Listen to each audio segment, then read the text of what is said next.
Match report: QPR 1-2 Watford. QPR lose again as relegation worries worsen West London Sport.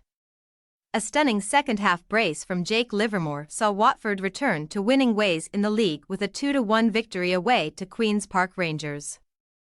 It took until after the interval for the game to really get going, with a couple of impressive strikes from outside the area by Livermore seeing the Hornets take a 2-goal lead.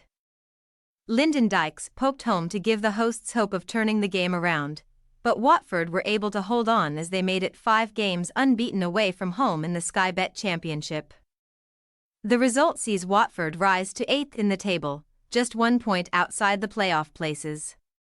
Head coach Valerian Ismail opted for 4 changes from the side that drew 3-3 away to Plymouth Argyle in their previous league fixture. Francisco Serralta, Tom Delibashiru and Yasser Asprilla all came back into the side, whilst Reece Healey made his first league start for the Hornets. Ryan Porteous and Ismail Kone could only start from the bench due to illness, with Mileta Rajovic and the injured Edo Kayembe the other 2 to make way. A frantic start saw Watford have plenty of the ball, but it was the home side who had the first sight of goal. Chris Willock's curling effort didn't challenge Ben Hamer, whilst Sinclair Armstrong could only direct his header from Kenneth Pole's cross wide. The game struggled to get going from the positive start, with intermittent fouls breaking up play. As a result, Sam Field, Kenneth Pole and Livermore all went into the book early. The latter's infringement resulted in a free kick on the edge of the box for the Hoops, but the returning Ilias Chair's effort sailed over the bar. It took a while for the Golden Boys' attack to get into full flow, with their first chance of the afternoon seeing Mateus Martins cut in from the left and take aim, but his shot flew wide of the far post.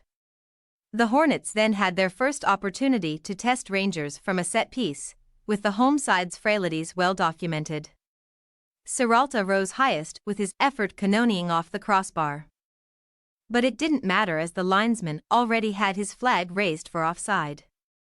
Watford did grow into the game, with a slick passing move seeing Healey pass it on to Asprilla, who then released the overlapping Ryan Andrews, but his low cross was cleared.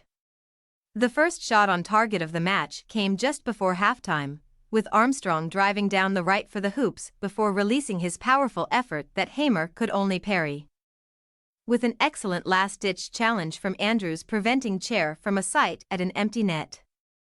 After the interval, the hosts were immediately out of the blocks when Armstrong dispossessed Serralta and raced through on goal, with Hamer doing well to keep out his effort to keep the scores level.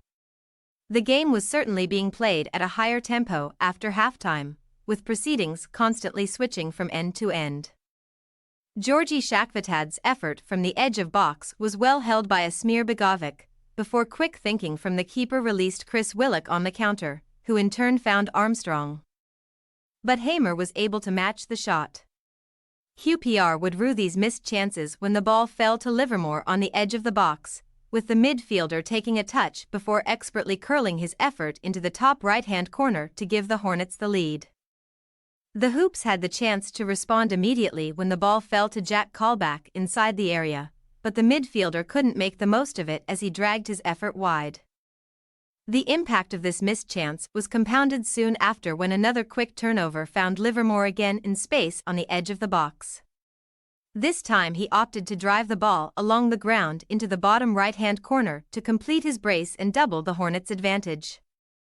Rangers were eager to reduce the deficit and did just that when substitute Paul Smith worked his way into the box down the right before firing in a cross, with top scorer Dykes there to tap home and set up a nervy finish for those travelling fans. The end of the game did test the nerves for those fans both watching at Loftus Road and at home, with Rangers throwing everything they could to try and earn a point. Defender Jimmy Dunn thought he had done enough to draw his team level with his curling shot following some pinball in the box, but an excellent one-handed save low to his right from Hamer kept the Hornets in the lead.